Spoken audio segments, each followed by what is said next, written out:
Assalamualaikum warahmatullahi wabarakatuh. Perkenalkan, saya Yulia Pratiwi dari Lokal 4B Program Studi Pendidikan Agama Islam jurusan Tarbiyah dan Keguruan Sekolah Tinggi Agama Islam Negeri Bengkalis.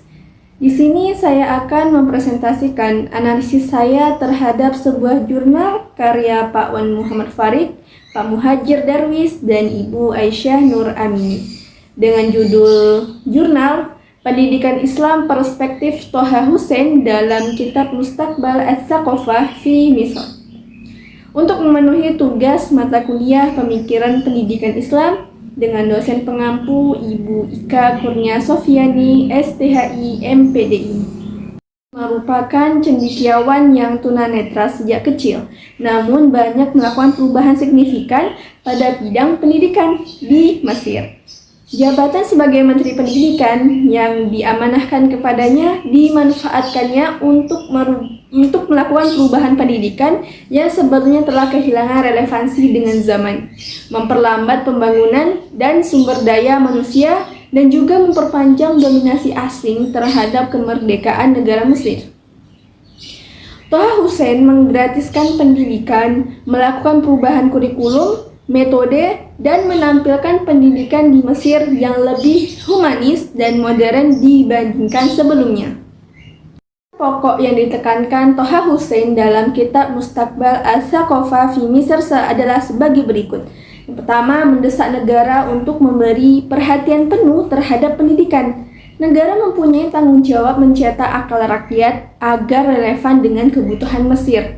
Yang kedua, wajib belajar merupakan sendi kehidupan demokratis yang benar. Bahkan ia merupakan sendi dari sendi-sendi kehidupan sosial. Negara yang demokratis wajib menyebarkan pendidikan dasar. Ia merupakan sarana yang wajib dimiliki individu agar ia mampu menghadapi kehidupan. Juga sarana untuk persatuan tanah air dan kemerdekaan. Negara dengan pendidikan yang asasi ini menjamin keeksistensiannya, kekontinuitasannya, dan juga persatuan warisan tanah air. Agar pendidikan yang asasi ini terlaksana, maka wajib mempersiapkan generasi guru yang berkecukupan. Miskin dan kaya tidak berpengaruh kepada hak kesetaraan, karenanya tidak boleh membedakan antara orang yang kaya dan miskin dalam kesempatan pendidikan. Yang ketiga, wajib mempersilakan kepada anak-anak bangsa untuk melanjutkan kesempatan pendidikan selama mereka mampu. Tujuan pendidikan menurut Thaha Hussein atau disingkat dengan TH ada beberapa hal. Yang pertama, tujuan pendidikan ialah nasionalisme, yaitu menjaga kemerdekaan. Yang kedua, untuk bertahan hidup. Ketiga, menyatukan tanah air. Keempat, menjadikan umat eksis dan kontinu. Yang kelima, menjaga fisik dan akal. Keenam, pertumbuhan anak yang baik dan bermanfaat bagi individual dan sosial. Dan yang ketujuh, ialah menata akhlak. Materi pembelajaran bagi Thaha Hussein sejatinya lebih melihat pada kebutuhan sesuai dengan jenjang pendidikan yang dilalui oleh siswa. Materi pembelajaran diantaranya adalah membaca, menulis, dan aritmatika dasar, juga bahasa Arab yang tak kalah penting untuk dipelajari sebagai kita ini adalah umat muslim. Nahwu shorof, balaghah, dan adab al-jahili. Nahwu shorof dan balaghah adalah ilmu yang harus dikuasai seseorang siswa untuk menguasai bahasa Arab. Sejarah pun juga perlu untuk dipelajari. Geografi, agama, bahasa asing, itu pun juga perlu dipelajari untuk menambah wawasan kita sebagai seorang siswa.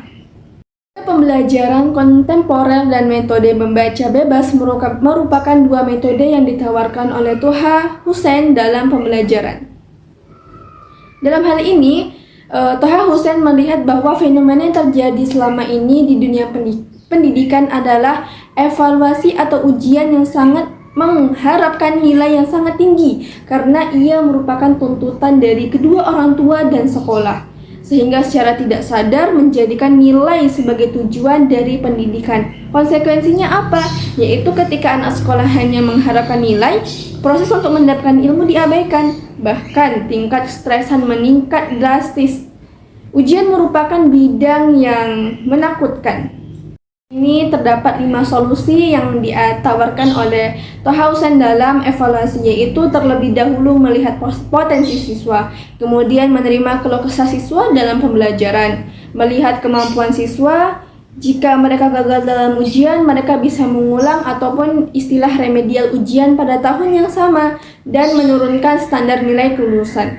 Siswa dituntut mengikuti ujian materi yang dipelajarinya setelah beberapa waktu, paling sedikit setidaknya 3 bulan sekali. Maka dengan begitu, siswa akan mudah untuk menyerap pelajaran dan juga bisa mempersiapkan diri dalam mengikuti ujian-ujian yang akan ia hadapi.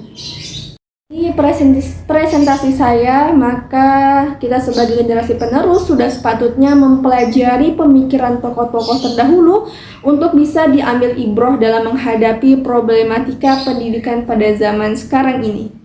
Semoga dengan adanya materi ini bisa memberikan manfaat dan menambah wawasan khususnya untuk diri saya sendiri dan umumnya untuk teman-teman yang mendengarkan.